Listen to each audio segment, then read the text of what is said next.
സംസ്ഥാന സർക്കാരിന്റെ 62 ലക്ഷത്തോളം വരുന്ന സാമൂഹിക സുരക്ഷാ ക്ഷേമനിധി പെൻഷൻ ഗുണഭോക്താക്കൾക്ക് സന്തോഷ വാർത്ത.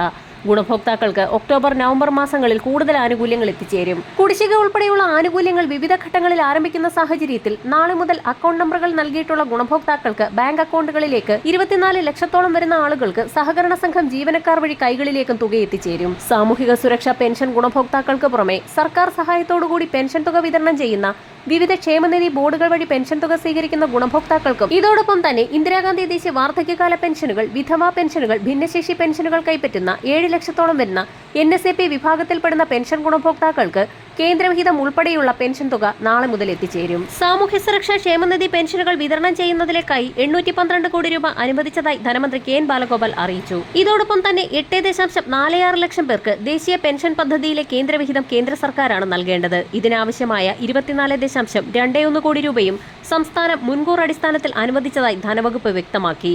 200 മുതൽ 500 രൂപ വരെയുള്ള കേന്ദ്രവിഹിതം NSAP വിഭാഗത്തിൽപ്പെടുന്ന ഗുണഭോക്താക്കളുടെ ആധാരധിഷ്ഠിത ബാങ്ക് അക്കൗണ്ടുകളിലേക്കാണ് എത്തിച്ചേരുക. ഈ വിഹിതം കേന്ദ്ര സർക്കാരിന്റെ PFMS സംവിധാനം വഴി ഗുണഭോക്താക്കളുടെ ബാങ്ക് അക്കൗണ്ടിലേക്ക് നേരിട്ട് ക്രെഡിറ്റ് ചെയ്യപ്പെടും. ഒക്ടോബർ മാസത്തിലെ പെൻഷൻ തുകയുടെ വിതരണം പൂർത്തിയാകുന്ന സാഹചര്യത്തിൽ ഗുണഭോക്താക്കൾക്ക് നവംബർ മാസത്തിൽ കുടിശ്ശിക തീർത്ത വിതരണം കൂടി ആരംഭിക്കുന്നു എന്നുള്ള സന്തോഷ വാർത്ത കൂടി എത്തിയിരിക്കുകയാണ്.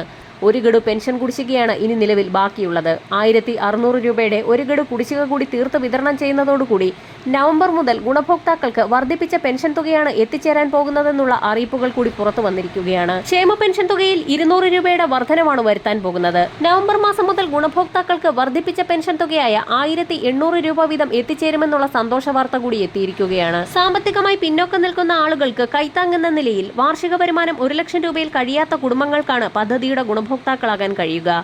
നിർദ്ദിഷ്ട ഫോം പൂരിപ്പിച്ച് മാനദണ്ഡ പ്രകാരമുള്ള രേഖകൾ സഹിതം അതത് തദ്ദേശ സ്ഥാപനങ്ങളിലെ സെക്രട്ടറിമാർക്ക് അപേക്ഷ സമർപ്പിക്കുന്ന മുറയ്ക്ക് പുതിയ ഗുണഭോക്താക്കളും പെൻഷൻ പട്ടികയിൽ ഇടം നേടും. നവംബർ മാസം 1-ന് പെൻഷൻ തുക വർധനവ് പ്രഖ്യാപിക്കുമെന്നാണ് ഏറ്റവും പുതിയ റിപ്പോർട്ട്. ഇതോടൊപ്പം തന്നെ വരാൻ പോകുന്ന നിയമസഭാ തെരഞ്ഞെടുപ്പിന് മുന്നോടിയായി വീണ്ടും പെൻഷൻ തുകയിൽ വർധനവ് വരുത്തുമെന്നുള്ള സൂചനകൾ കൂടി പുറത്തു വന്നിരിക്കുകയാണ്. തദ്ദേശ തെരഞ്ഞെടുപ്പിന് മുന്നോടിയായി 1800 എത്തിക്കുന്ന പെൻഷൻ തുക നിയമസഭാ തെരഞ്ഞെടുപ്പിന് മുന്നോടിയായി 2000 രൂപയിലേക്ക് എത്തിക്കുമെന്നാണ് ധനവകുപ്പിന്റെ ഭാഗത്തു നിന്നും പുറത്തുവരുന്ന ഏറ്റവും പുതിയ സൂചനകൾ. ഈ സാഹചര്യത്തിൽ പുതിയതായി പെൻഷൻ അപേക്ഷിക്കുന്നവരുടെ എണ്ണവും വർദ്ധിച്ചു വരികയാണ്.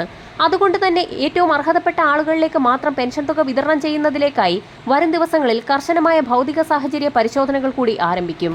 വരും മണിക്കൂറുകളിലെ സർക്കാർ അറിയിപ്പുകൾക്കായി ചാനൽ സബ്സ്ക്രൈബ് ചെയ്യാൻ മറക്കാതിരിക്കുക.